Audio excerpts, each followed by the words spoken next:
goodness. Big move Monday. Look out. A way to end the tournament. Welcome back to the Quad Pod, sponsored by Poseidon Strength and Adidas Wrestling. Make sure you guys are using those discount codes at checkout.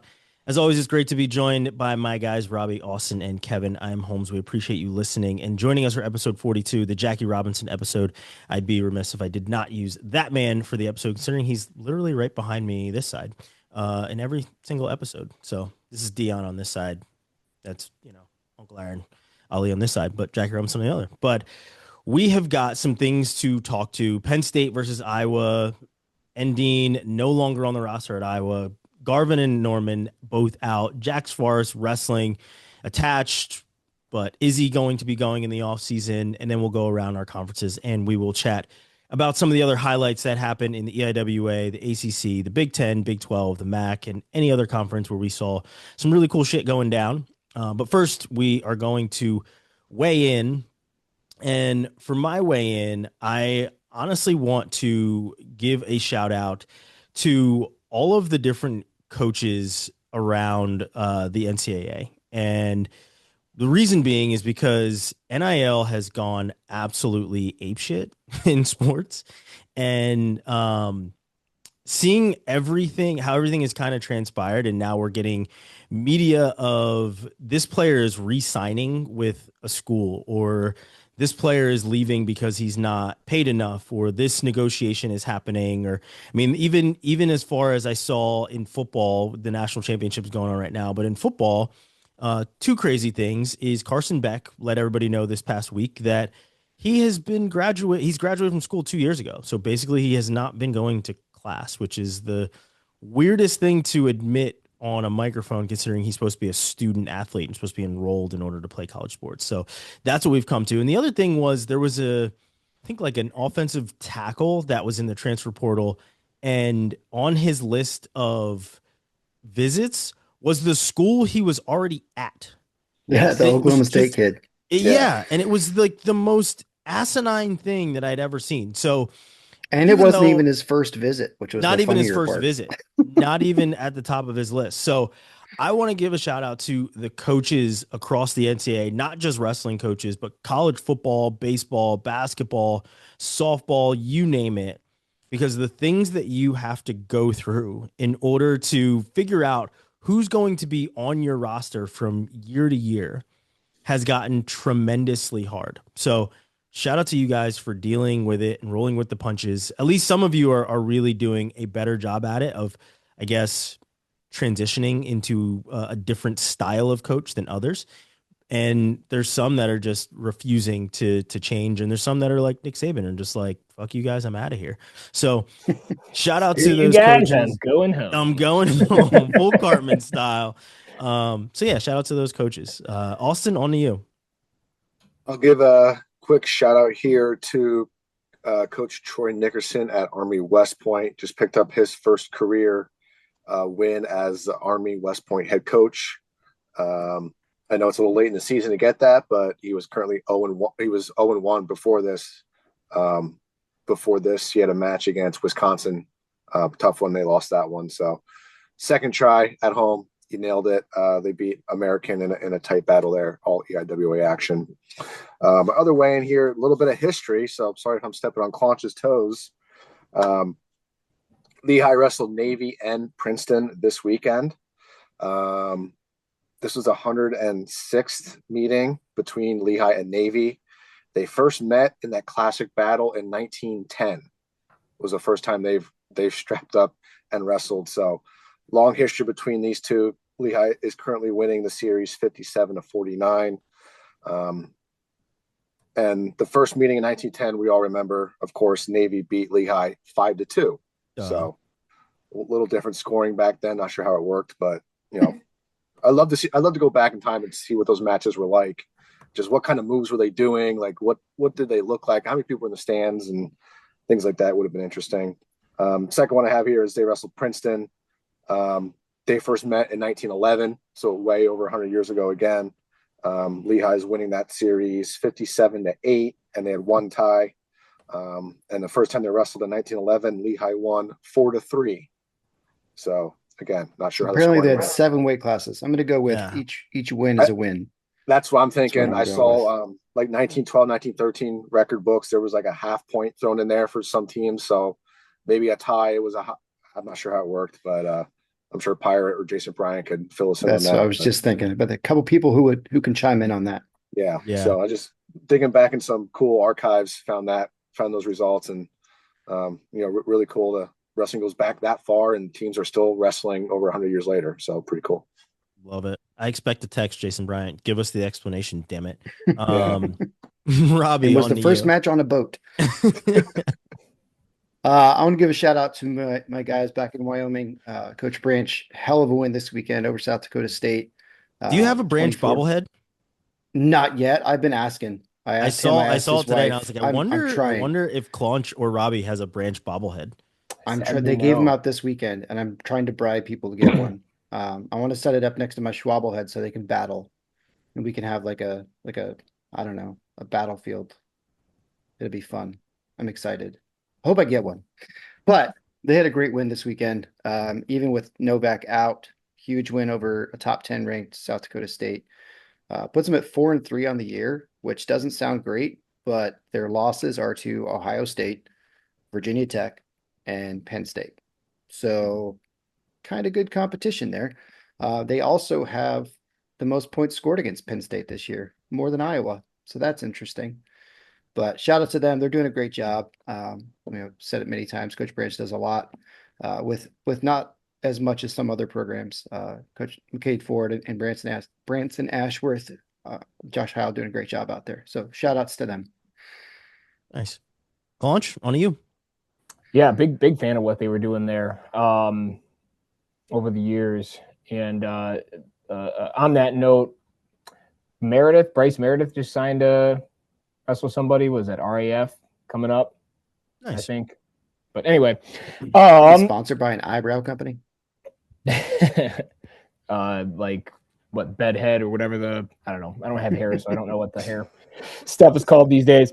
But no, I wanted to shout out Indiana across the board. I'm literally watching the national championship game right now with Indiana playing Miami. And back in 2017, I went down to Bloomington for the Big Ten Wrestling Championships and had a great time down there.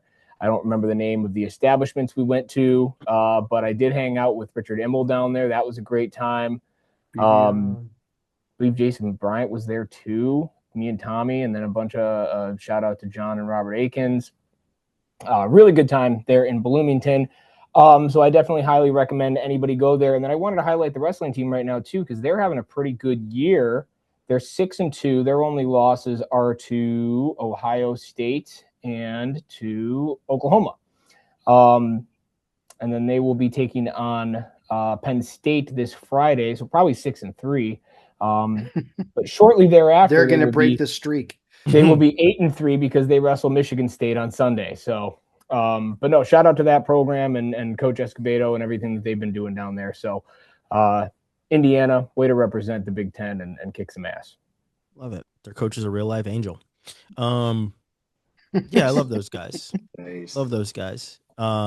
Angel's always great every time I get a chance to talk to him. So yeah, they definitely deserve a shout out. I wonder how that campus has really flipped with all the football success that had been going on. Because before then, the Hoosiers are a basketball school. Mm-hmm. So football is now seeing some success. But either way, always good to talk about some of those programs. And I did want to backtrack. I know we talked about it in our group, and it was what was it, the Northern Illinois results from last week, and SIUE.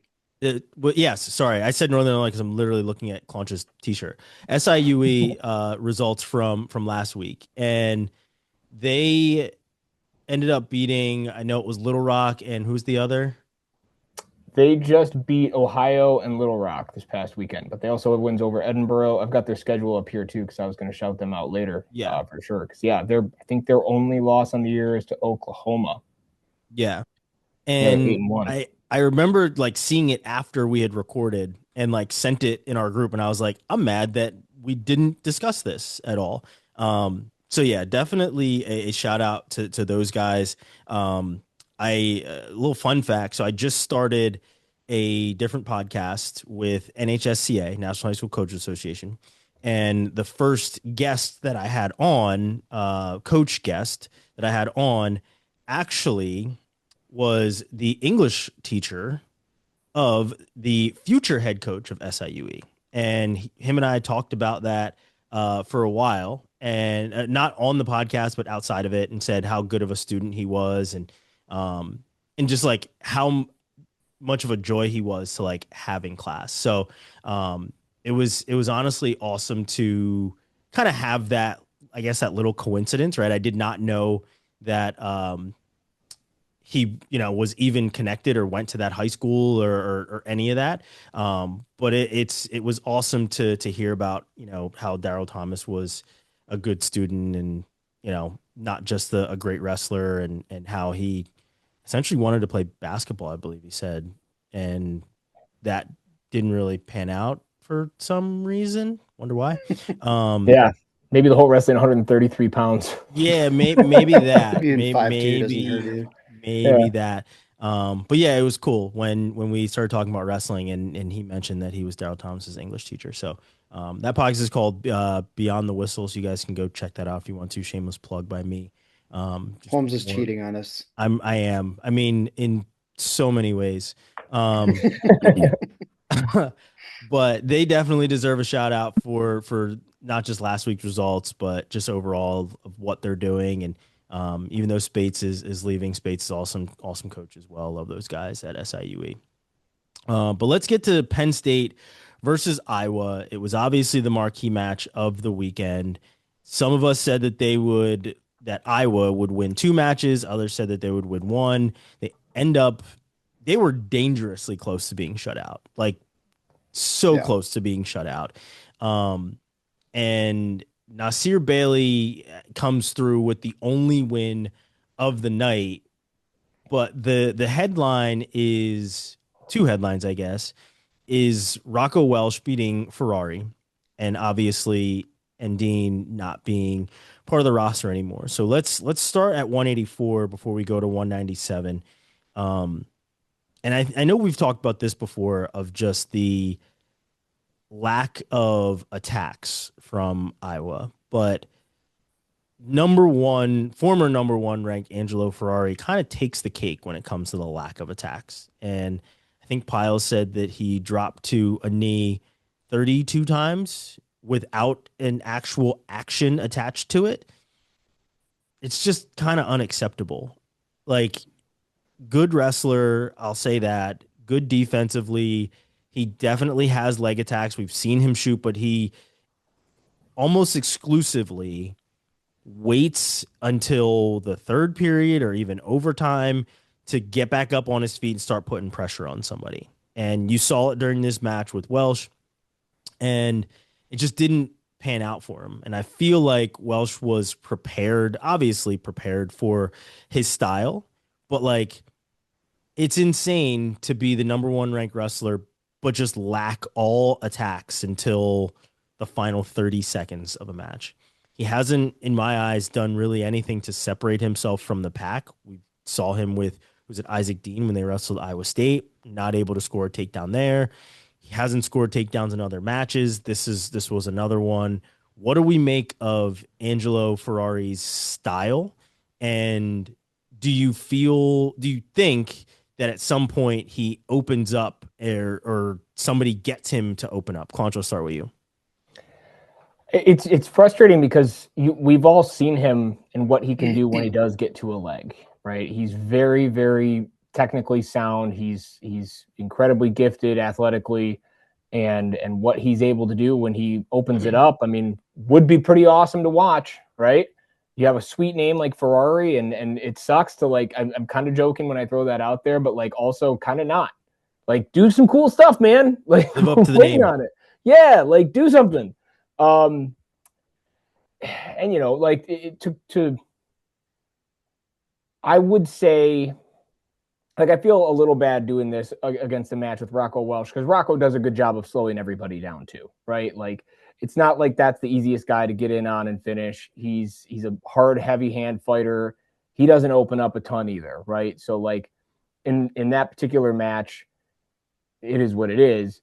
but it's just a habitual thing with him where you're just ready to watch him drop to a knee, 30 to 40 times before anything actually happens. And we've seen it a ton of times with some of the top wrestlers. And sometimes it's worked, right? I'll give him credit. Sometimes it's worked. But I feel like the best version of him is going to take 1 to 2 legitimate shots a period. And I mean, he's got a good finish rate as far as I don't have the numbers in front of me or anything like that, but I feel like when I watch him get in on a shot, he does finish more often than not. Yeah, I agree with that. Austin, your thoughts?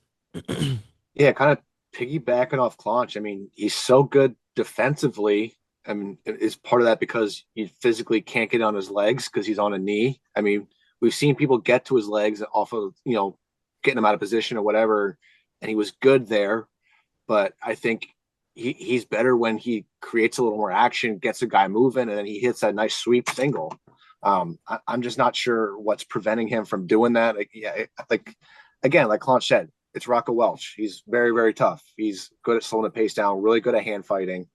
But at home, number one guy in the country, he didn't look like he wanted to go out and prove he was number one. He just kind of wanted to hang in, keep it close, and stare at him. It's kind of it's getting away from that Iowa style of, hey, I'm number one. I'm going to show you why. I'm going to beat you down physically. I'm going to beat you up on the scoreboard, mentally, emotionally drain you. It's kind of the opposite of what we're used to from Iowa, which is another interesting thing we could get into later. But yeah, frustrating to see him on a knee because you don't let the guy do anything. You're preventing him from scoring.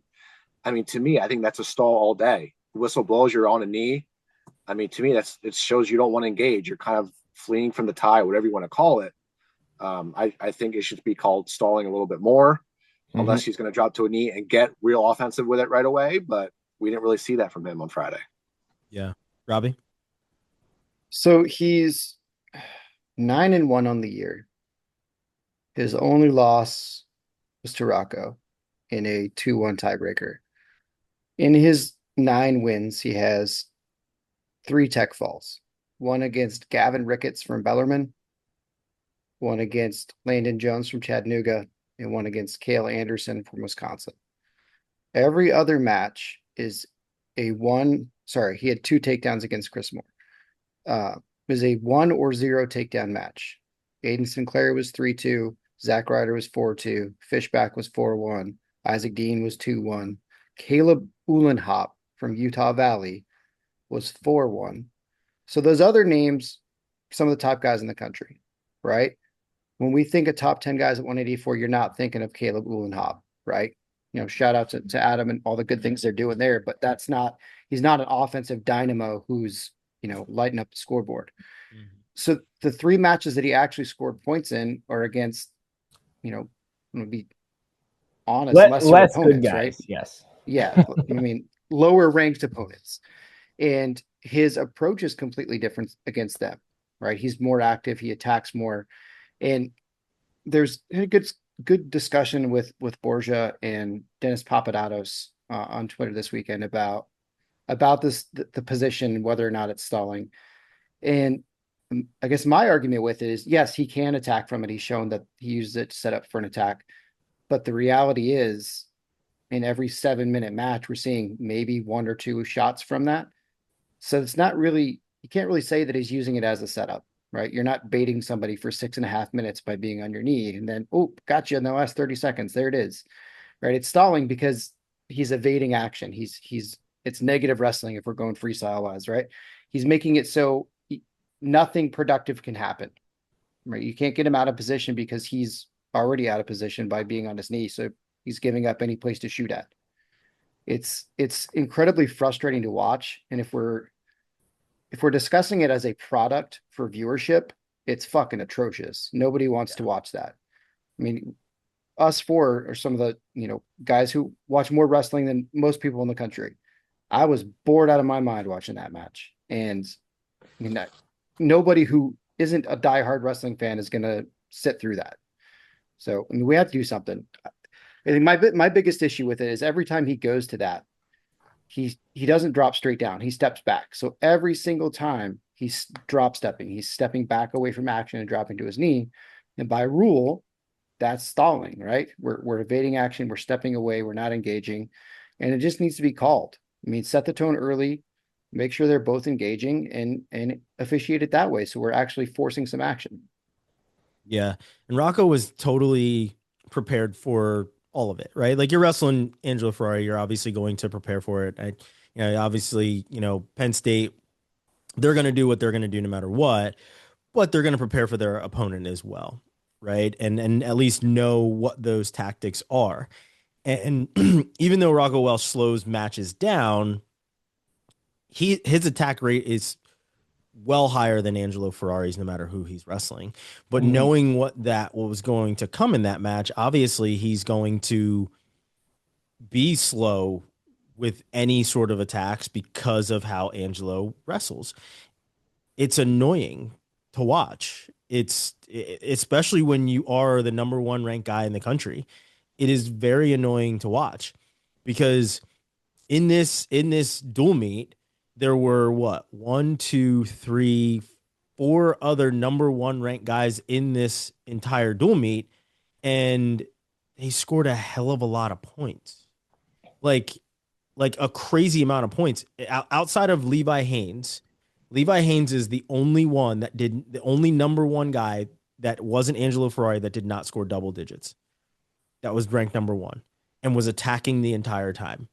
Right. So like, it just doesn't make any sense. It's very annoying to just see somebody, I guess, talk as much as Angelo does. And I have great respect for him. I think he's a good wrestler, but I also think that if you're going to talk as much as you do, then you should back it up with action.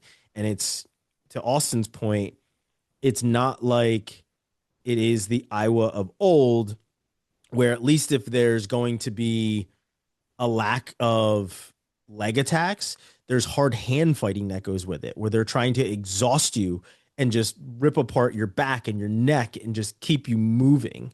There's none of that. There's absolutely none of it. So that's the even more frustrating part is, what are you doing? You're just down on a knee. We know that you can attack. We've seen you attack. You're literally choosing not to. Mm-hmm. Yeah, my father-in-law texted me during that bout. He was nice about it. He said, this one is a chess match, And that's just his way of saying, hey, he was bored out of his mind. He's not really a wrestling fan. He watches it. He likes watching Penn State because they score. Like, he likes action. But that one just, that was, I agree with him. Like, yeah, that was a chess match if you want to put it lightly. But yeah, like, what were you doing? What do you expect Rocco Welch to do in that situation too? Like, he's a leg attack kind of offensive guy. You take away that, how else you expect him to score at this high level, right? So it's tough to watch. I agree. Well, and you ever watch a chess match? It's boring as shit. Unless it's speed chess. Yeah. And at least they're moving fast, Yeah. Yeah. At least they're attacking. Yeah.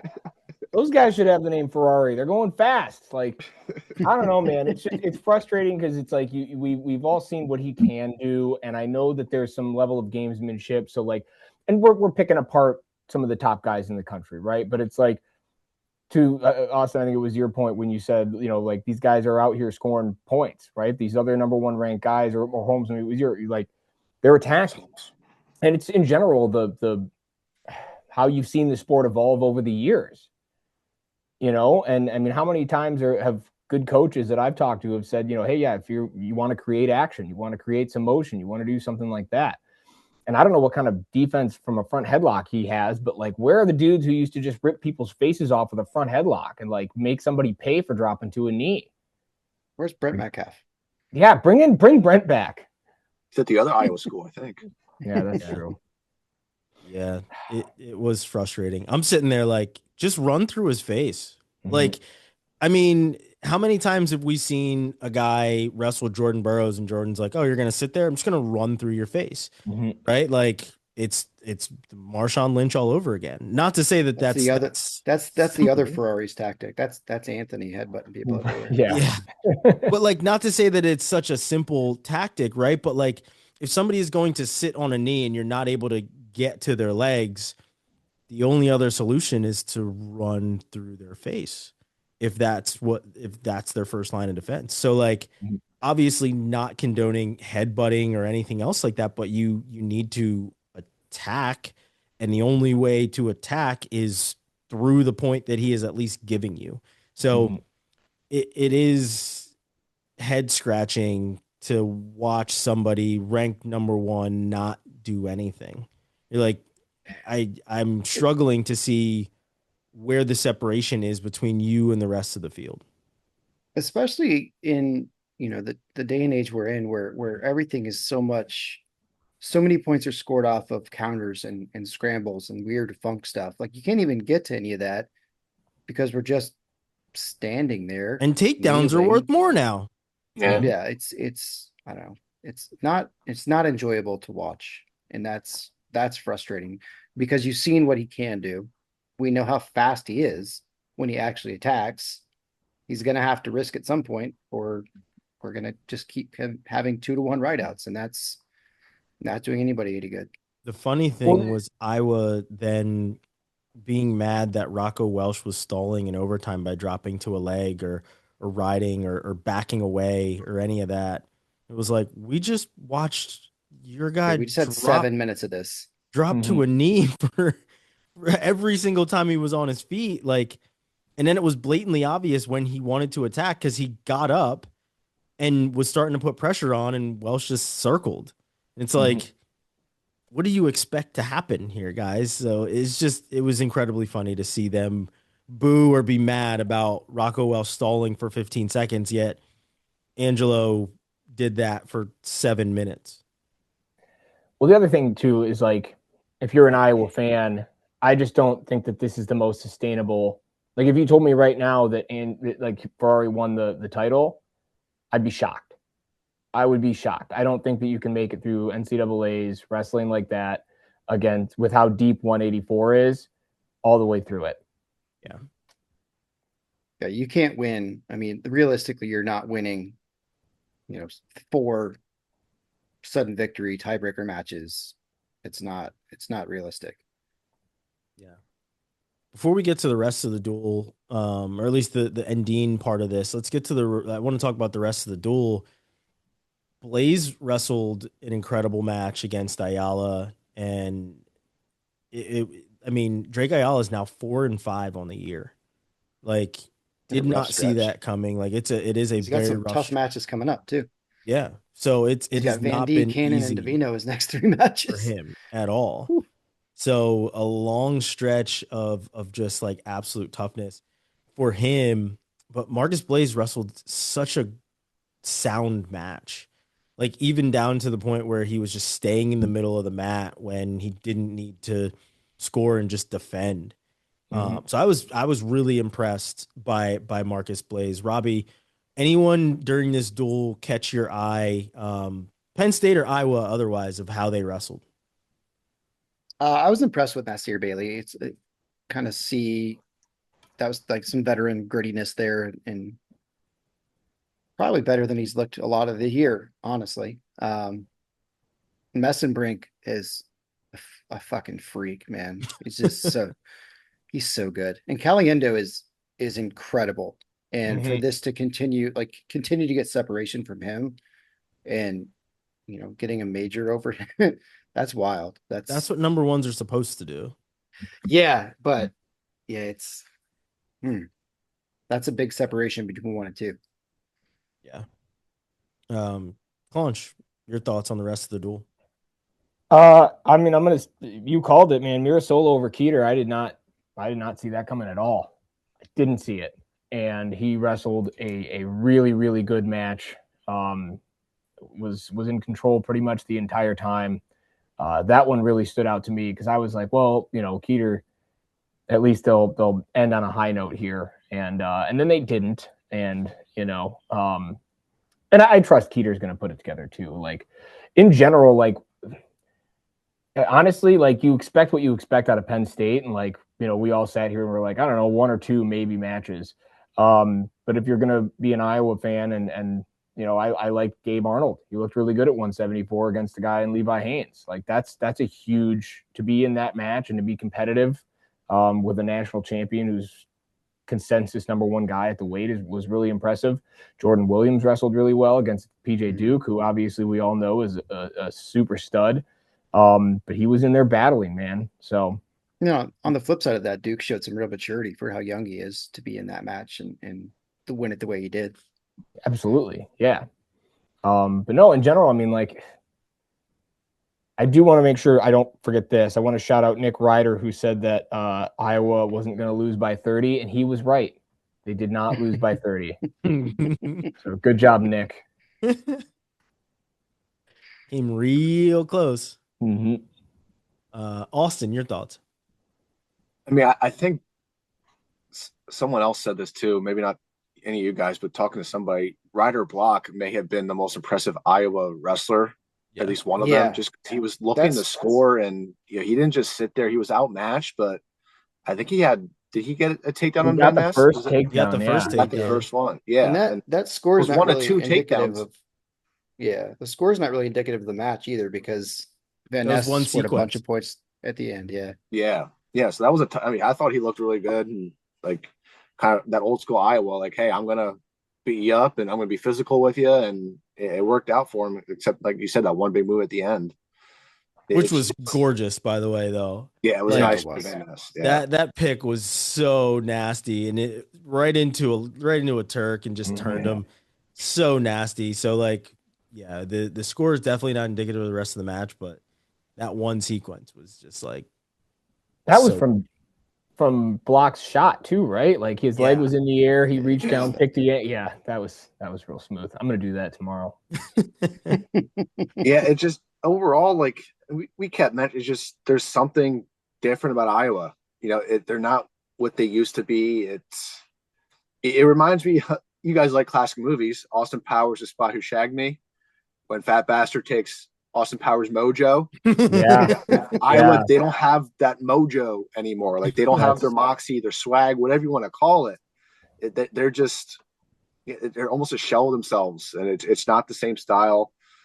I'm not saying they need a switch up, but something needs to change, because it seems like doing the same thing over and over might not be working for them right now. So I don't know what that entails, but I know their fans aren't happy. I mean, you go on Iowa message boards, you go on Twitter, you can see that.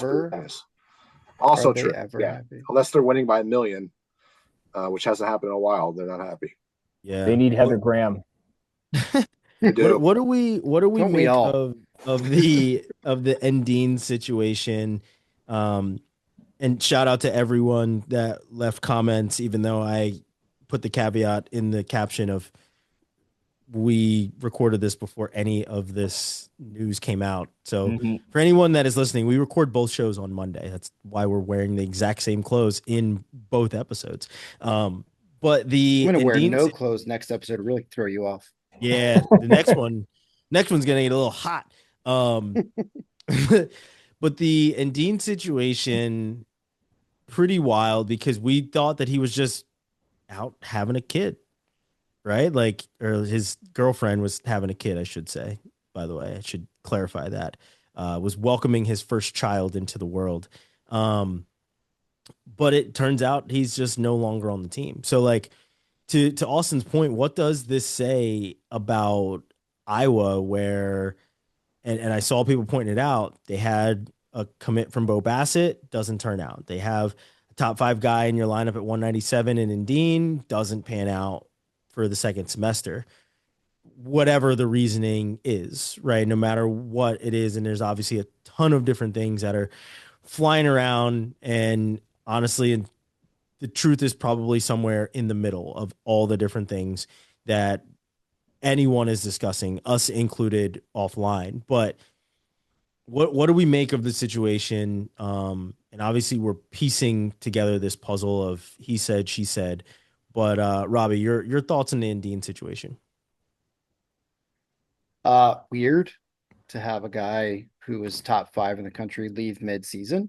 That's not something that we see. To be not even to be done for the year, but to be off the team, off the roster, vanishing without a trace, without an explanation from either side, seems kind of weird. I think at some point, you feel like there's some litigation involved or some something of that sort with neither Mhm. side actually commenting on it. And that's kind of raises some questions as well, because I think we would have some sort of actual response from either side if there was an explanation that wasn't being questioned. Yeah. From, I guess, the two rumors that seem to hold the most, I don't know, be said the most. It's kind of a version of two different versions of the same story, both involving an injury, right? We know he actually injured his neck. One side of the story is saying, the brands are saying that he's ready to come back, that the Iowa doctors cleared him. He should be coming back to wrestle, but he's not. So he's either scared to come back doesn't feel he's ready, or he's milking it for an injury red shirt, one way or the other, right? And then his version or his side is that he's truly injured and can't wrestle. And now adding a child on top of that, complicates things and adds more complexity to the situation. And without some sort of actual explanation, we're all just kind of left to speculate. And it raises a lot of questions, both within the program and with, I guess, kind of NIL as a whole right now. Like, is it a money issue? Is it a health issue? Is it a team chemistry issue? Like, what is the actual problem here? Yeah. Austin? Yeah, I agree with Robbie. This isn't the first time. Again, this is all alleged stuff. This isn't the first time Iowa has lost a big recruit, a big wrestler due to NIL type of effects, right? But referring to Bo Bassett. And this isn't the first time Endene has just kind of left the program, right? He was committed to Wisconsin a year ago. I don't think he ever stepped on the mat, right? It was kind of preseason. He just got up and Yeah, left. it was all preseason. So there's a track record for both of these guys, for both of these sides, having something like this in the past where what's the truth? We don't really know. Again, is it probably in the middle? Yes, but it's just hard to gauge what that truth is. And if you sit here and say, hey, if NIL wasn't a thing, if this was back in the day, like we all wrestled on scholarships and paying for books and whatever, would he still be there?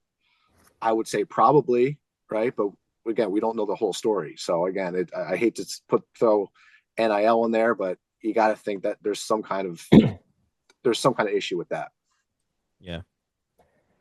The weirdest part for me, like, just to go to the kid thing real quick, they're like, my understanding of how children are made is it takes a long time, and I'm sure there was some expectations set from the brand side on like when he's coming back and what the expectations are around that. They don't seem like the type who are just going to send, I'm sure they were like, congratulations to you and your family and everything like that. Logistically, though, we got to kind of figure out what that's going to look like. Big duel coming up, et cetera, right? So I do trust when it's his only year with the program too. Right. I would do hope trust that conversation happened. Yeah. Yeah, I doubt that they would skip over that, right? But yeah, I mean, obviously the injury piece, kind of the timing of that is thrown in there too. Like, I don't know, man. It's really complicated. It's really weird. I don't like it at all from either side, really. And maybe that's just going to be what it ends up being, is like this just turned out to be really unfortunate for all parties involved. And maybe Endene gets to go somewhere else next year and figure it out and, finish out his career. And in the meantime, the brands in Iowa are going to kind of scramble and figure out what they have at 197. They've got some other guys to throw in there, and, maybe they bump some people up or around. Obviously, they've got two really good guys at 174. That's a big jump. I doubt Kennedy could do 97, like maybe Arnold goes 97, but I don't know if he wants to waste another year. He just got back down to 174. Like, it just messes up their whole plans. Like, it's just a mess. Nobody's going to leave us happy.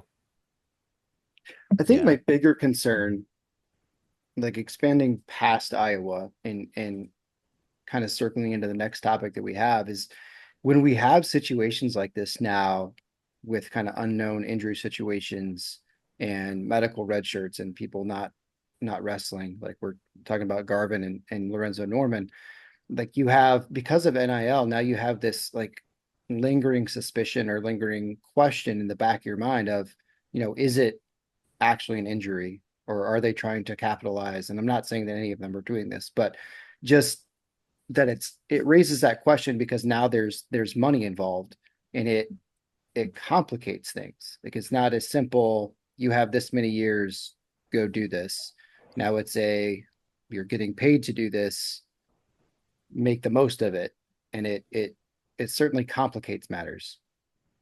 Yeah, and I mean, Jax Forrest is, to my knowledge, one of the first wrestlers, if not the first wrestler, to reclassify and leave high school early from a wrestling standpoint. We see it all the time with college. I think there's a kid tonight playing in the national championship that should still be in high school. And I know it happened 2 years ago with a kid on Alabama. It's wild. Was still 17, reclassified, and played, his freshman year as like a 17-year-old, 18-year-old, like true freshman, and lit it up, right? Like, so you're seeing in other sports that this is happening where people reclassify. When it comes to the NIL side of things in other sports as well, you're seeing currently there's an athlete that is countersuing a school that is suing him for NIL money. So when you speak about NIL and you speak about some of these different things happening with reclassification and people reclassifying for money from a money standpoint, like I said, I'm going to use football a ton because you're seeing it more there. Quinn Ewers, I live in Austin, Texas. Quinn Ewers was the quarterback here at UT. He reclassified to go and play football at Ohio State so he could accept NIL money, and then left Ohio State to come back home to Texas and play there the next year.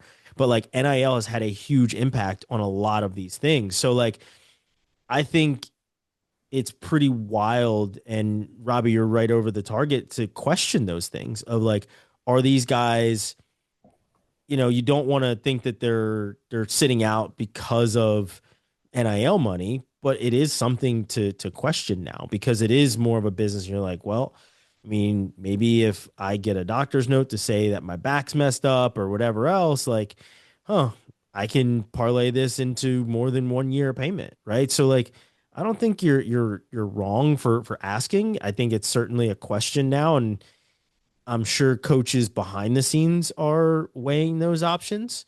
And, as we have conversation with some of these coaches, I'm sure some of them are wondering it about some guys that they have that aren't in the lineup right now too. So I think you're pretty spot on with things like that, because some of the things that we've seen in other sports, like the NIL thing, and, like I said, like the Jax Forrest reclassifying, things that we've seen in football or basketball before are now starting to trickle into our sport. So I don't think it's bad to question those things whatsoever. But let's continue down this path with Garvin and Norman. It is the kind of the same vein. What do we make of these injuries? Because did see Norman earlier this season. Garvin was still, when I talked to Coach Ayers in Nashville, still trying to figure out a date for him to come back. They expected him to come back in January, but now it's not happening. Robbie, I'll come right back to you since, you're covering the ACC. What do you make of these injuries? I mean, I think that they're legit. I mean, we knew that Norman was going to be coming back late in the season, and he only has, both of them only have 2 matches on the year. They're both 1-1. We knew that Norman was coming in late and would be making his debut at collegiate duels, which he did, went 1-1, re-injured himself and hasn't wrestled since. Garvin got injured very early in the season, and they thought he was going to be able to come back, and he hasn't been able to make that happen. So they, knowing they both only wrestled in the first semester, they had clearly way under the threshold of dates. They applied for medical red shirts, and they should get the waivers. It sucks, man, because I've been saying all year that Stanford is, kind of a team to watch, and they are, legitimate contenders for the ACC, and they still are. Right. They had a 1-point duel against NC State this week. There still are contenders, even with them out of the lineup, but having both of them, Garvin, an All-American, and Lorenzo Norman, who damn near beat Keegan O'Toole last year, having them in the lineup makes them an incredibly good team. So it shakes up the ACC a lot. but I mean, it sucks for them as a team because they were in such a good position to make a run for the ACC and I mean nationally to make some noise. So it's tough. Yeah. Claunch? Yeah, I mean, it's a bummer for both those guys and for Coach Ayers and everybody involved with the program. The thing that I feel like is a little bit interesting with Stanford, outside of Shane Griffith, and he kind of transferred maybe for a little bit different different circumstances. You know what I mean? Like new coaching staff, everything was kind of moving around, and yeah, I'm gonna go finish my career at Michigan, but like Stanford, you know, like you get into Stanford, you kind of finish your degree there at least, and you kind of get your stuff going there. So I would like to think that, you know, they'll be back and they're going to do their thing. Just a bummer in general, because I mean, last year they had so many injuries and so many other things they were dealing with too. Just seems to be a thing that they're kind of dealing with there. Was it Palo Alto? But no, I mean, I still believe in Coach Ayers and that whole staff and everything else. And man, I mean, you had picked Norman last year as a potential NCAA champ, you know, and so, yeah, it's a real bummer for the whole program and for those guys. They just hope that, you know, these are legit and they can get back and they can, you know, be strong and you know, make a run at it next year as a team. Yeah. Yeah. Austin? I mean, Yeah, go ahead, Robbie. I would say just as team leadership too, Hunter Garvin's one of my favorite people in the sport. Dude is hilarious and just a good person. Lorenzo's not a big talker, but Hunter's a big leader on the team. So it's a big loss. Yeah, especially in those two kind of being back to back as well. I'm sure they're working out all the time, right? And you got to find two people to help replace those guys that were expected to be all Americans, if not really high on that podium. And you know, with Nico Provo being out a bunch, was it last year he was out? This year he was out a little bit too. It just seems like, you know, now that Coach Ayers has been out there for a few years now, getting settled in, getting some of his recruited guys in there, just can't seem to catch a break from the injury bug. You know, but Coach Ayers has been at Princeton for a while, literally built it from the ground up into, you know, a national powerhouse program. So you kind of expect the same there at Stanford, just going to take a little bit of time, get all these injuries dealt with. And, you know, I think it's going to come, and it was almost here this year. I like them in the ACC a lot. Between them, VTech and NC State, you know, that was going to be a really tight race again. And Robbie probably knows more than I do, but yeah, I was looking forward to that team race there. And yeah, it's a shame it might not happen this year, but if they're back next year, it'll be really tough. They still legitimately have a chance this year. They've had some guys really step up. Provo's looked great. Knocked out Vinny this weekend. Jack Consiglio's been fantastic coming in the lineup. Angelo Posada got another pin this weekend, and over Brophy's been a monster. So they've got people stepping up left and right, and I think the depth is there now with the recruiting classes that Chris is bringing in, and I mean, the coaching is certainly there with Ayers and Gray and Hidley and Brucky and his mustache. I think one other thing to comment on there too, just with Ayers and everything he's done over the years. I mean, I think part of the reason he went to Stanford is because he believes that they can win a national championship there, team national championship, and especially with the resources they have too. Yeah, and I'm not saying that this year they were going to necessarily do that, but like, you know, I think that it certainly slows down the progression that this year could have given them. So, yeah, I was able to see Norman obviously at collegiate duels, and he looked healthy, right? He was 1-1, but that other loss was to Levi Haynes, so like wasn't, you know, like he lots was. of people lose to him. Yeah, it wasn't like he was it was some fluke loss or anything, but he looked very good. He looked healthy, you know, was extremely fired up to be back on the mat.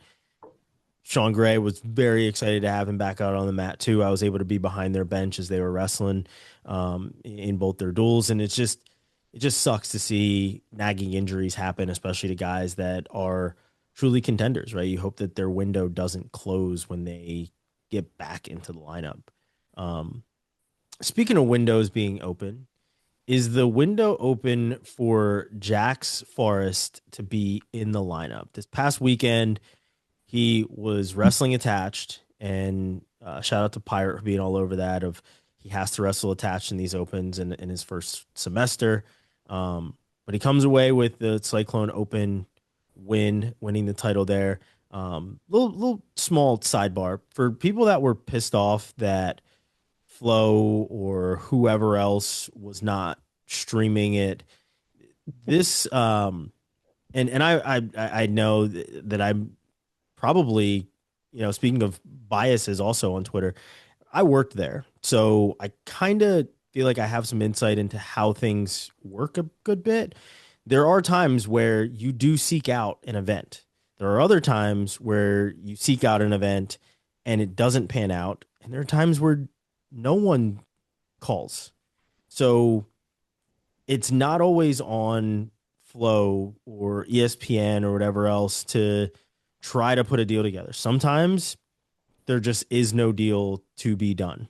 So for anyone that was really pissed off that Flow wasn't streaming this, mostly because you only wanted to watch one wrestler, let's call it what it is. You wanted to see Jax, and that was really it. Just stop, because it doesn't always work, guys. It just doesn't. And let's be honest, I don't have the best relationship with every single one of those guys at Flow. We're respectful, we're cordial, but like shitting on them for not streaming a duel when it wasn't really, there was probably no opportunity for them to actually do it is just bogus.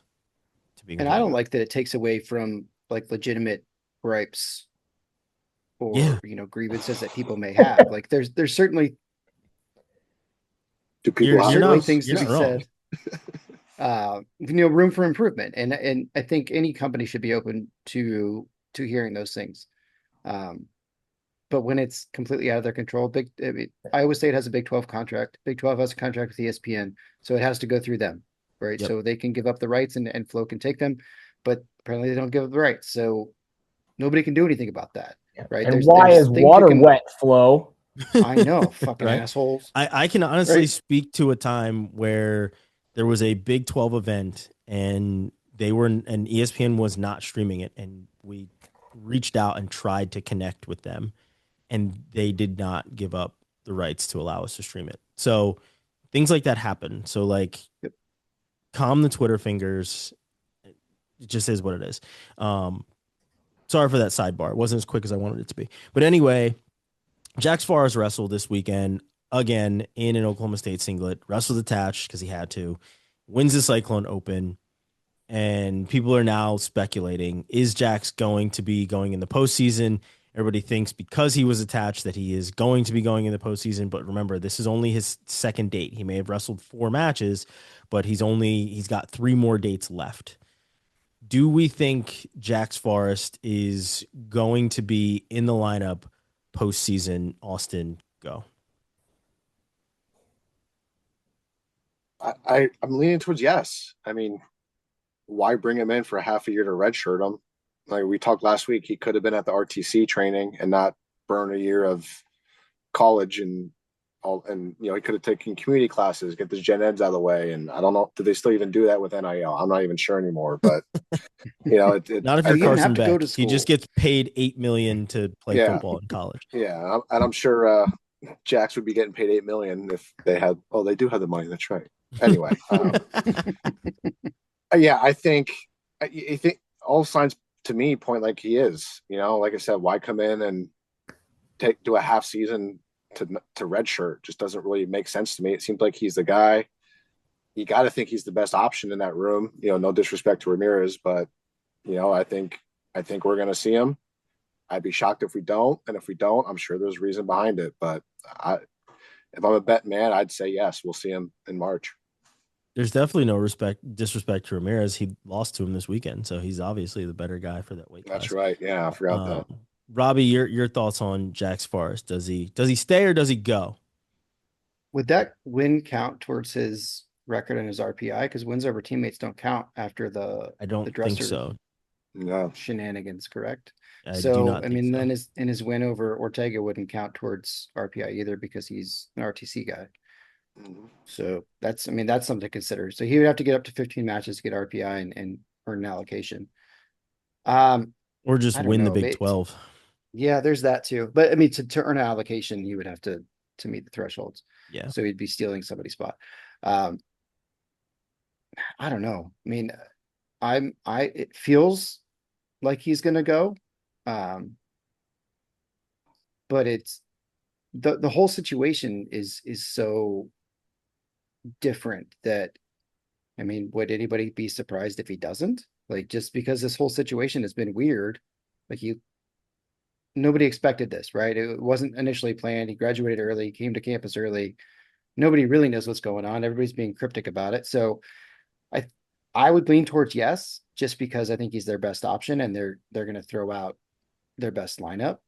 But I couldn't say that I'd be surprised if they didn't start him, because it's just such a a novel situation that I don't really know what to expect. Yeah. Launch. I'm gonna go. I mean, yeah, I'm gonna say I don't think he's gonna be the guy. I think that he's gonna be there to wrestle and train and wrestle with the toughest group of competition he can possibly have in the room to be ready for world championships and those sorts of things. I'm gonna take David Taylor at his word that he's gonna get his 5 matches, and who knows, or 5 dates, excuse me. And who knows, maybe if he goes in there and absolutely, like, without a shadow of a doubt, like, this gives us the best chance as a team. The other thing that makes me hesitant now, and I know I'm kind of flip flopping from what I said last week, but just bear with me. The other thing that you know what? No, I'm going to go with that because I still don't understand it. I still don't understand why you would have a guy like that in the room. Like, I agree with everything you guys have said. I don't. It seems counterproductive to an extent to bring a guy out of high school, bring him into this room, have him there and ready to go, and then not use him. But to the point I just made about training for senior world level stuff, I think that's valid. The other point is that in general, this team is very, very young. And if their goal remains to dethrone Penn State, who also has a very young lineup, maybe you just load up and you get the best possible lineup you can have for the next 2-3 years and get everybody ready to go to make a legitimate run at that team trophy. Yeah, I don't love think that they're logic. winning it this year. If they're not winning it this year, No. I would be shocked. But the next 2-3 years, I think they would be right there. Yeah. Yeah, I love that logic, honestly. Just with how young these guys are and how it's a plan for the future. And nowadays the future entails more than just a national title. It entails a world and Olympic title, right? So like you do have guys in your room that are like, yeah, national champion right now, but 2 months later, I want that world title. And Jax is obviously one of those guys. But from a folk style standpoint, I'm right there with you, Claunch, where it's like this lineup is very young and they've already have a number of youngsters in the lineup right now that are looking very, very good, right? Highly ranked guys. You know, there are some guys in the lineup that are obviously transfers too that won't be around as long, but it is something that maybe not this year, but next year they're going to start to creep up. And then, 3 years from now, 2, 3 years from now, it is different. And you are looking at a very, very powerful team, potentially led by world champion Jax Forrest, right? Like it looks very different 2, 3 years from now. I think to get back to the original question of is he going now or not, again, it is very hard to say that he's not, mostly because you pluck a guy out of high school, put him in your lineup for Bedlam, and now he's wrestling at the Cyclone Open and he's beating his teammates, and you're like, man, he's obviously ready to go. He should be in the lineup, but again, to Claunch's point, there's no team title that's on the line right now for Oklahoma State. I don't really, as much as you say you want to win, I don't think that it is something that is in the cards that you're truly looking at right now. And even though Jax would definitely impact that this year, I think the impact that he would have in 2 to 3 years would be tremendously bigger should he redshirt now and still have all that time left where their lineup could potentially be at its strongest that it's been in a long time with so many young guys that they already have there. The only senior they have on their team is Doucette at heavyweight. At least, as far as like the ranked guys in the lineup at the moment. And I mean, you even got like another senior in Carter Young, who is ranked 7th in the country, transferred to Maryland. And it's like, just, you're not going to get the spot. Yeah. They're going with young guys. And it seems to be a consistent approach that they're going with at this point. So that's why Gary Steen's not starting. They like the youth. Yeah. I mean, my question, why send him to the Cyclone Open if he's strictly just training for Worlds? Like, you knew no quality wins were going to be at the Cyclone Open. You sent him there to get matches, right? Yeah. Ortega was his best win, and that doesn't count for anything. Doesn't count. Yeah. And so my question is, like, why send him somewhere to risk injury if it's not to get a match count up where you need an RPI, right? You need a minimum of 15 matches at the end of the year. And was coach's rankings 8 or 9 matches, something like that. So he's at 4 countable matches right now. So he's almost halfway there. They didn't have a duel, so I get maybe giving him some more mat time, but is it worth it to send him there and get him 2 tech falls and a pin in the first period? The quality wins certainly. I mean, I think it's 19 and 24 overall record for the 4 guys he's beat other than Ortega. So it's not, he's not earning any points there. Yeah. It's just a weird situation. It has me leaning. That's why he's going to go, because he got 3 matches that if he didn't plan on going, he probably wasn't going to get. And they also sent Renteria to another Open, so what does that mean? Both these guys are wrestling, for match counts. So maybe it's to keep options open end of the year in case something were to happen. I'm sure there's been discussions in the room that obviously we don't know about, right? But it just seems odd to send him to the Cyclone Open, the historic Cyclone Open, where there's never really any quality wins there unless you're wrestling your own teammates for forfeits. But can't do that anymore. So now, to be fair, that's a different one. This is the Harold Nichols Cyclone Open. That was the last chance. Sorry. Yeah, that was the last chance. That's later on in the season. Do they still have that one on the schedule? I think Kevin always has something like that on their schedule. Yeah. Probably always. Even if he has to make it up on the fly. Always something, isn't it? Yeah, it's tough for me to think that. Would we be surprised if he didn't go? Probably not. Would we be surprised if he did? Probably not at this point. Because from what we're seeing, it's like you still have these 2 options very tangibly in your grasp. So it'd be like, all right, he's not in the lineup. He'll be in the lineup next year. Or, oh, okay, cool. He is in the lineup. But a part of me, considering the circumstance of there not being a team title aspect of it, is why I feel same with Claunch with you is that him wrestling this season just doesn't really make sense.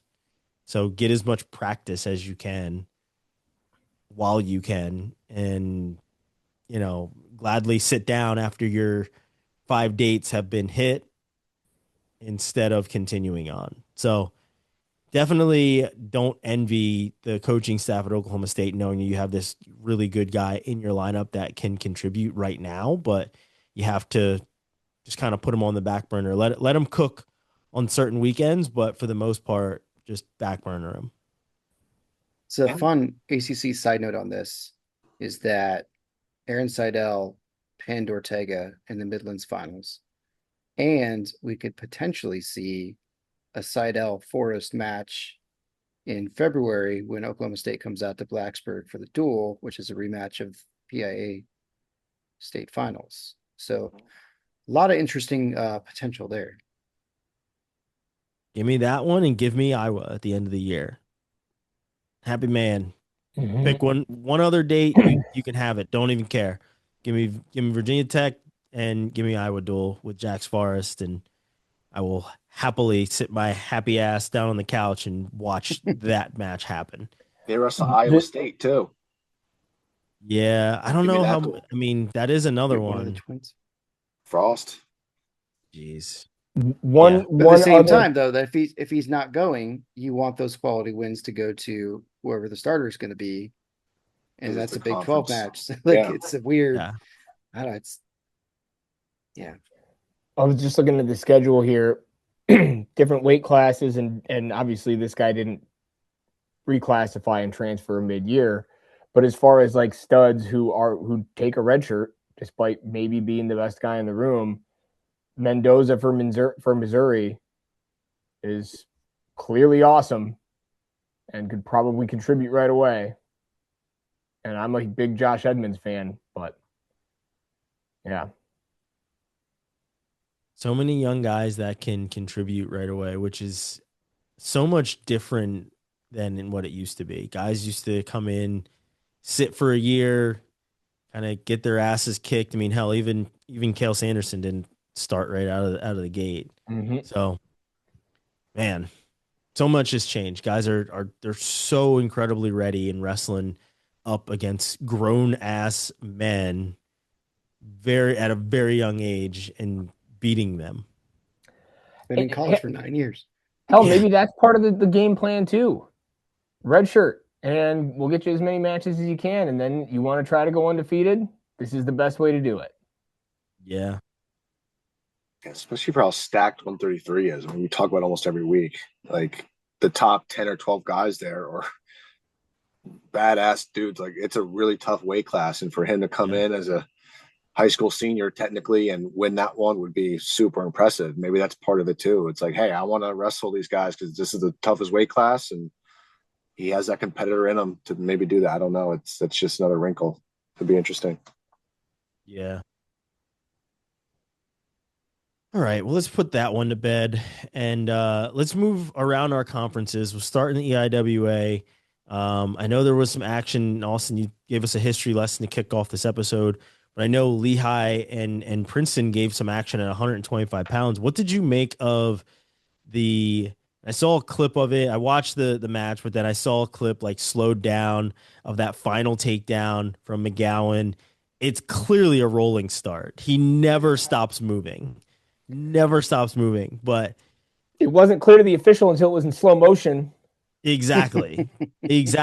But that's the reason why, as an official, and for any of us that saw Mark Hall's tweet about referees shouldn't be in between wrestlers on their feet from at the start, but this is why they should, because you want a good start for both guys, and it was clearly a rolling start. It really was clearly a rolling start, but a hell of a takedown. What did you make of the dual meet? What did you make of that situation, Austin?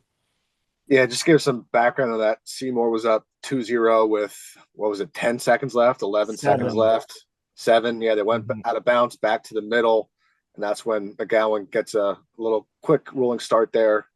Actually does get the takedown on Seymour, which would be Seymour's first loss of the year. Lehigh throws a challenge brick. They review it, overturn it, said it was a caution.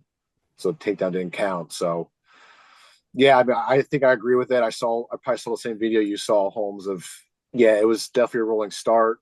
You did catch Seymour sleeping, though. I'm sure he's going to learn from that and not do that again. But, yeah, overall, really good match between Princeton and Lehigh.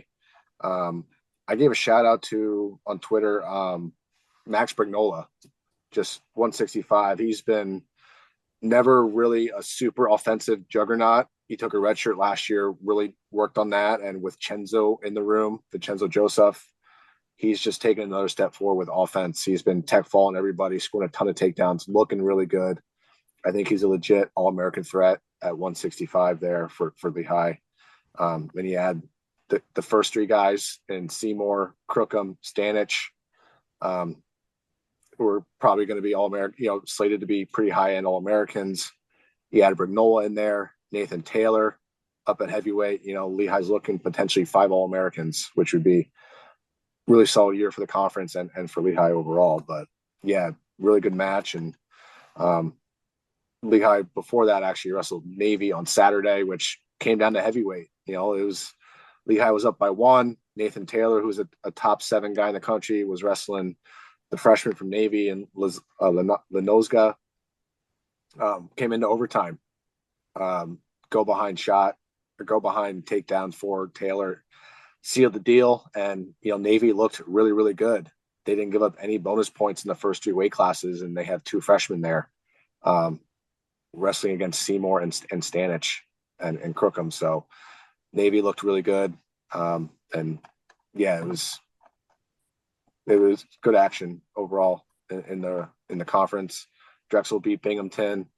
I shouted out Coach Nickerson before, who had his first win as head coach at Army West Point. They had a good win over American looking pretty tough. They lost by 5 to Army, so they wrestled a hell of a match there.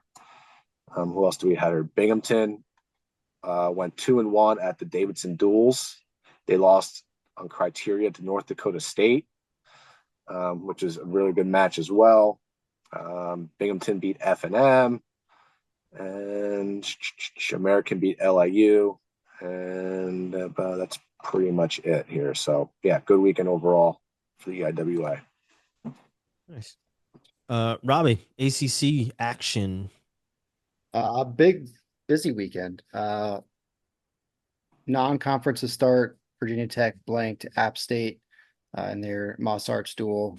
Some awesome footage from that if you guys follow their page at all. Some really good stuff from their creative team. Great duel win by Pitt in the backyard brawl over West Virginia. Won by 2 there. And then in conference, Friday night, UNC and UVA. UNC looked great.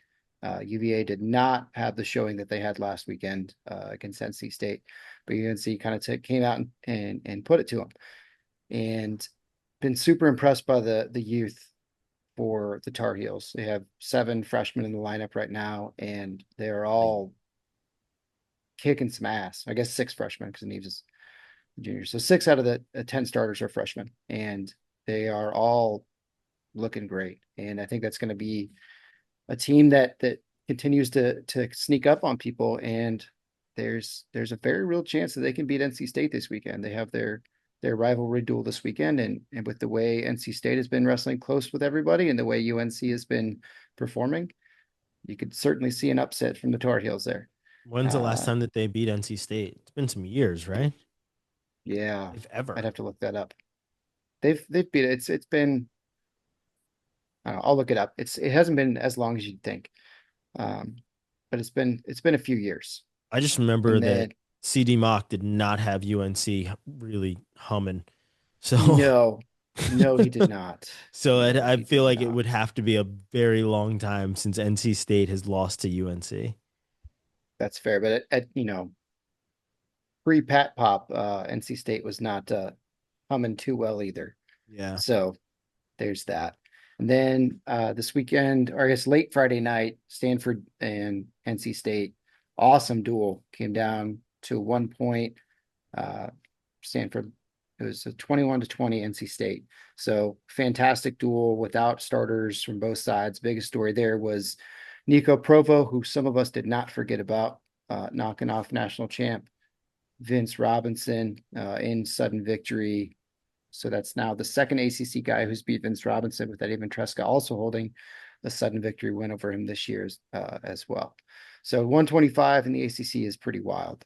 You got Vince, Eddie Ventresca, Nico Provo, Kevion Roller's looking really good. Kyson Terrakina's looking really good.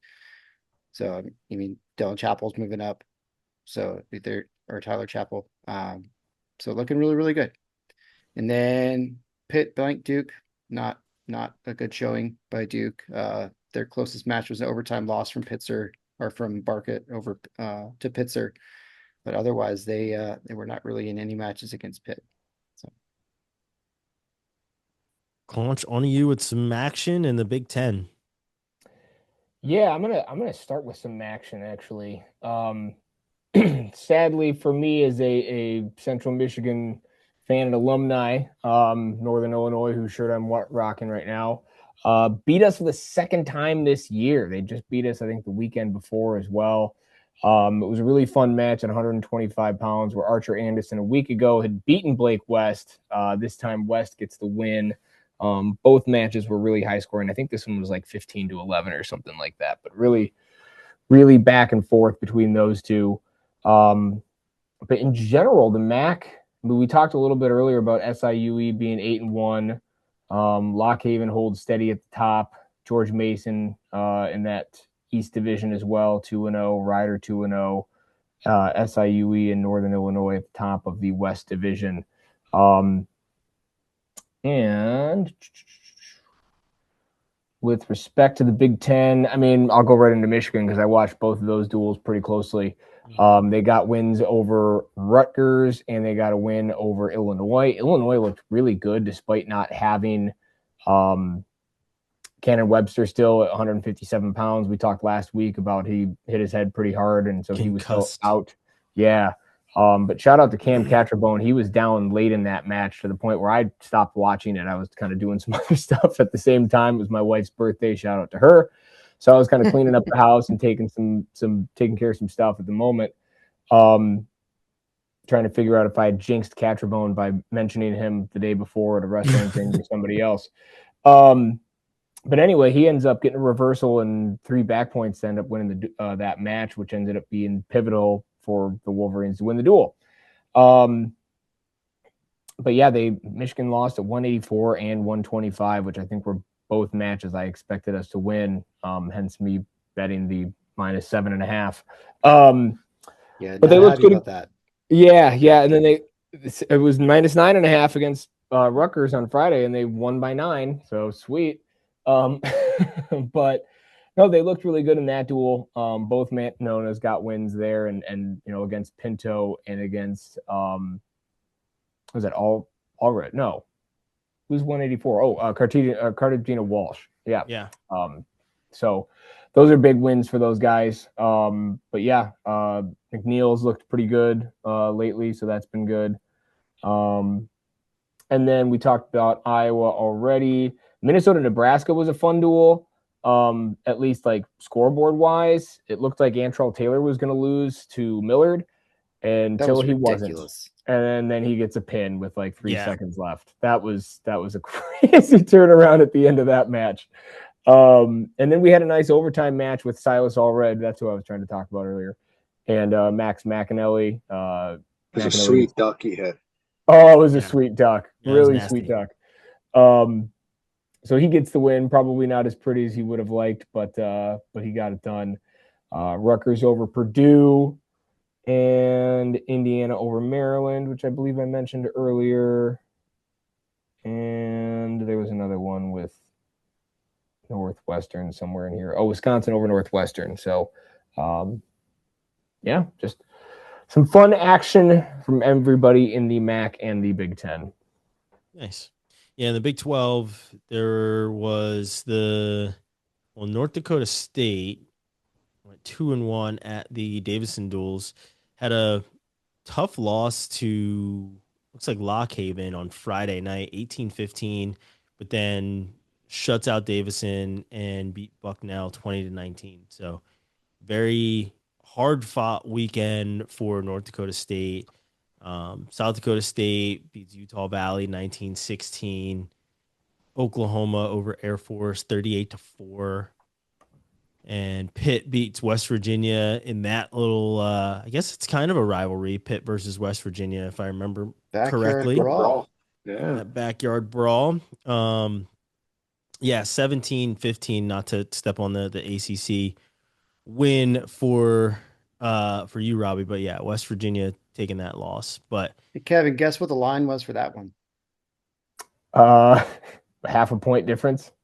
Yep, 2.5. Yeah, they're getting really good at those damn lines, man. They are. I maintain that my bets were the right call. Yeah. In Thursday's show, we'll bring back the segment of where Robbie and Kevin going to be placing their bets for the week. Mm-hmm. I mean, if you guys want, you can do your own video of placing your bets once the lines come out, and you can talk about that, and we'll get that out on social too. Lose some other people money that listen in. Yeah.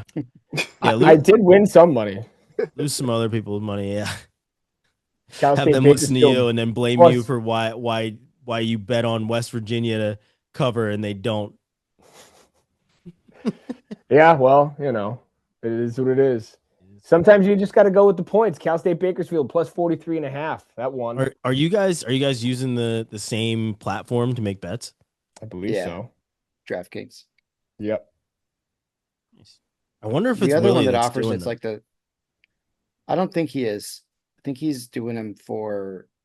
There's one out of Iowa that I know Bogle Mhm. used to use because I may have placed some bets through him before Virginia Oh, had legal betting. Bogle. Wonder how he's doing. I don't know. He needs to come back to our world. Yeah. Maybe we and have then him there's like on. I'm okay with that. Give And us then there's a haircuts sketchy. too. Well, give me a haircut. You guys don't really need No, them. I don't think. I think I'm good. Nope. And then there's the one Bash uses is not an American one. It's betonline.ag, I think. So I don't know what country AG is. Argentina? Sounds sketchy. Yeah, I don't, that one I'm not huge on.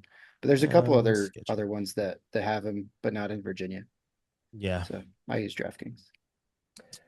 One thing Overall- before I forget, just to go back to Nebraska, they quietly just didn't send out their full roster. Like, I mean, not let me rephrase that. They sent Against out who? against Minnesota. They sent out a lot of dudes who are not their starters. Oh yeah, And Zinkin it was was in fine. the lineup too. Zinkin's not normally in the lineup, is he? I don't believe so. No, it was No. yeah. Yeah, is Zinkin, it Lamer should be 49 usually. he Yeah, I is. thought Yeah, so. Jake Hockaday. Let's And see here. Yeah, guess I that mean, was I it. know, not to go back to the Ferrari horse, but AJ just, I'm sorry, but you gotta clean it up, my friend. Like, it just comes a time where you gotta read the room, and obviously you're probably not ever going to, but you Yeah, you just can't come off the Reed? week you had with you just had some terrible news, and then all, like, you just want to celebrate and everything else. It's like, man, I honestly, like, I wish that the celebration was just for big matches. That's really what I wish is, if you're gonna, I'm all for celebrating. I love it. Chad Red was all-time favorite person to ever celebrate. Loved it. Mhm. But, like, it wasn't an every single match type of a thing. At least get a So, takedown and celebrate like that. Like, don't win on a riding time point. like, So- hold off on the celebration unless it's like something big. Let something big happen and then celebrate. Punctuate it. Fine. Yes. But, like, to yeah. I guess to update that aspect of it, I haven't heard for sure about Texas charges. There's been some speculation that those were resolved as well, but the Yeah. Nebraska charge was dismissed because he was supposed to go to Texas to deal with the charge. Still have the speeding citation, but the actual arrestable offenses that was related to his warrant was dismissed. I'm not sure what's happening or happened in Texas, but he was able to travel, so that Yeah. I guess speaks a little bit to where it's at. Certainly in Minnesota. So, Yeah. yeah. At least his coaches aren't visibly annoyed. Yeah. or his teammates, right? Yeah. Yeah. Yeah. At least we didn't see that on live television. I mean, I'll ask the question: is there going to be like a suspension for him? Like, is there going to be a No. Appear punishment? to be. Like, you would think stand-up guys like from All I better. like Manning, I like Snyder. They seem like stand-up guys. Is there going to be like, hey, here's a punishment. You're suspended for a match. Learn your lesson, maybe. Like, No. it that seems crazy to me Doesn't seem like it's gonna happen. at this doesn't. point, right? Yeah, I don't. If it hasn't happened yet, when will it? That's the question. And I say And that that's- because of Manning's response, and Robbie was less than thrilled on Twitter about that one. Yeah, that's fucking stupid. Let's come back to that. Because whatever the resolution of these charges are, fine. You get a good lawyer, you can get rid of a lot of shit. Manning's response was infuriating. He said, I honestly did not read it, but I'll it's- take your word for it. It's AJ comes with a little baggage, Okay, yeah, it's not baggage. He's got multiple fucking issues in the past. He's been released from another sets team. of handcuffs is really what it is. Yeah, and a year where he wasn't on a team and fighting potential teammates and flipping off crowds and sexual assault charges and almost killing somebody with a car. Like that's not baggage. That's serious concerns about somebody's character. That's and luggage. you were still willing to look past this to bring him on and give him a second chance, because he did great at Bakersfield last year. He stayed out of trouble, didn't have any issues, fantastic. Seemed like he was on the right path. Then we're right back to the same fucking place we were before, and there's still no consequences for it. And we're just gonna write it off to kids being kids. It's not kids being kids. He's fucking 22. Yeah, it's time he's to grow not a up kid anymore. and learn and take some responsibility for things. I did plenty of dumb shit when I was in my 20s. You know what? You learn from it and you don't do them again. You don't keep making the same fucking mistakes and getting in trouble for the same things over and over again. Like you got to fucking grow up, man. It's can't do it. It's annoying. It's so frustrating. It is. And scene. Love the rant. I got nothing else to honestly say. I don't think there's anything else to say after that. I think you punctuated this episode pretty nicely. So we're going to put it to bed, and appreciate our people for watching and listening to Quad Pod. Appreciate our sponsors, Poseidon Strength and Adidas Wrestling. And we will see you guys on Thursday for episode 43. Peace.